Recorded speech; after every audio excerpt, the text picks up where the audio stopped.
এবছর ডিসেম্বর মাসে আমরা গেছিলাম চটকপুর। এনজিপি থেকে চটকপুরের কিন্তু দূরত্ব অনেকটা। তো মাঝখানে আমরা কার্শিয়াংয়ে কিছুক্ষণ দাঁড়িয়েছিলাম, দাঁড়িয়ে প্রকৃতিকে উপভোগ করছিলাম। এত সুন্দর লাগছিল চারিদিকটা। তো আমরা সবাই মিলে ওখানে দাঁড়িয়ে কিছুক্ষণ ছবি তুললাম, একটু প্রকৃতিকে কাছ থেকে দেখলাম। এনজিপি থেকে চটকপুরের দূরত্ব ছিল প্রায় 64 কিলোমিটারের মতো। পাহাড়ি এলাকার রাস্তা, এইটুকু রাস্তা পেরোতেই কিন্তু আমাদের সারাটা দিন লেগে গেছিলো। প্রায় আমরা পৌঁছে গেছি চটকপুরে। রাস্তা কিন্তু ছিল ভীষণই বাজে, কারণ সেখানে এখনও রাস্তা তৈরি হয়নি, একদমই গ্রাম্য পরিবেশ। আর রাস্তাগুলো ছিল একদমই মাটির, তো গাড়ি যেতে প্রচণ্ড অসুবিধে হচ্ছিল। যাই হোক, আমরা পৌঁছে গেছি আমাদের হোমস্টেতে। দেখো, হোমস্টেগুলো কিন্তু ছিল ভীষণই পরিষ্কার আর পরিচ্ছন্ন। থাকার জন্য মোটামুটি বেশ কিছু হোমস্টে সেখানে রয়েছে। এই যে হোমস্টেগুলো দেখো, আমরা সেখানে গিয়ে একটুখানি পরিবেশটাকে উপভোগ করার চেষ্টা করছি। আর বাচ্চাগুলো এখানে লাফালাফি শুরু করে দিয়েছে। তো যেহেতু আমাদের যেতে দেরি হয়ে গেছিলো, আমরা ডিরেক্টলি চলে গেছিলাম ফ্রেশ হয়ে খাবার দাবারের কাছে। খাবার দাবার শেষ করে আমরা আর বিশ্রাম নিইনি। আমাদের হোমস্টের কাছেই ছিল ভিউ পয়েন্ট।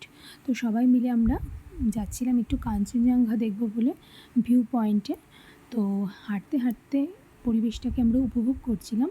ভীষণ পরিষ্কার পরিচ্ছন্ন ছিল, আর সবথেকে বড় কথা হচ্ছে যে একদমই ফাঁকা ছিল। আর এটাই আমরা চাইছিলাম, যেন খুব বেশি লোকজন না থাকে। ভিউ পয়েন্টে গিয়ে যে যার মতো ছবি তুলতে ব্যস্ত হয়ে গেল। দেখো, দূরে দেখা যাচ্ছে ভিউ পয়েন্ট। তো বেশ কিছুটা উঁচুতে ছিল। তো সবাই এরপর আস্তে আস্তে ভিউ পয়েন্টে গেল। সেখানে গিয়ে কিছুক্ষণ ছবি তোলার পর আমরা আবার ফিরে এসেছি, কারণ ইতিমধ্যে সন্ধে হয়ে যাচ্ছিল। আর পাহাড়ের সন্ধেটা একটু তাড়াতাড়িই হয়। তো আমরা এই দেখো, রাস্তাটা কিন্তু ভীষণই বাজে। এই সিঁড়ি দিয়ে উঠতে হয়েছিল আমাদের হোমস্টেতে। আর আমাদের হোমস্টের সামনের রাস্তাটা দেখো, ভীষণ বাজে। এই অবধি গাড়ি কিন্তু এসেছিলো খুব কষ্ট করে। রাস্তা কিন্তু এখনও ভালো হয়নি। চারিদিকে ছিল সবুজ পাহাড় আর ছিল পাইনের জঙ্গল। তার মাঝখানে দেখো ছোটো ছোটো হোমস্টেগুলো কী সুন্দর দাঁড়িয়ে রয়েছে। আর দূরে তাকালেই দেখা যাচ্ছে কাঞ্চনজঙ্ঘা। সুন্দর এক পরিবেশ। আমাদের এই ট্যুরটাতে আমরা কিন্তু খুব বেশি সাইট সিন রাখিনি।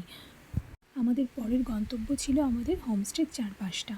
আমাদের হোমস্টের যিনি মালিক ছিলেন, তিনিই আমাদের বললেন, আপনারা এখানে একটা পুকুরি রয়েছে, যেটাকে আমরা পুজো করি, সেটা একটু ঘুরে দেখুন। যদিও অনেকটা দূর ছিল, তো আমাদের সবাইকে অনেকটা হাঁটতে হয়েছিল।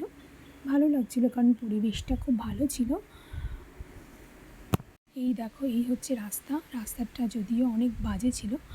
আমরা অনেকটা হেঁটে তারপর সেই পুকুরির কাছে পৌঁছলাম। গিয়ে দেখি বাইরে থেকেও বেশ কিছু লোকজন সেই পুকুরি দেখতে এসেছে। যদিও বাড়ির কাছে হলে একদমই যেতাম না। এই সেই পুকুরি। তো আমরা বেশ কিছুক্ষণ এখানে টাইম কাটালাম। বাচ্চাগুলো ওখানে বেশ কিছুক্ষণ ছবি তুললো, নাচানাচি করলো, খেললো। তারপর আমরা আবার ফিরে এলাম। চটকপুরে দুদিন কাটানোর পর আমরা চলে এসেছিলাম দাওয়াই পানি। যদিও সেখানকার কোনো ভিডিও আমার কাছে নেই। দেখো, পরিবেশটা কিন্তু খুব সুন্দর ছিল সেখানকার। ওগুলো সব পাহাড়ি এলাকার গাছপালা। রাস্তা এতটা ফাঁকা ছিল, বাচ্চাগুলো নিজেদের মতো নিজেরাই খেলছে, তাদের কোনো কারো প্রয়োজন হচ্ছিল না। তারপর ছিল আমাদের সেদিন রাতে পার্টি। যেহেতু 25শে ডিসেম্বর ছিল, তো আমরা দুর্দান্ত সেই দিনটা কিন্তু সবাই মিলে খুব এনজয় করেছিলাম। দেখো, সবাই খুব মজা করছে, খুব মজা করেছে আমাদের এই ট্রিপটাতে। সবথেকে বেশি মজা করেছে কিন্তু এই বাচ্চাগুলো।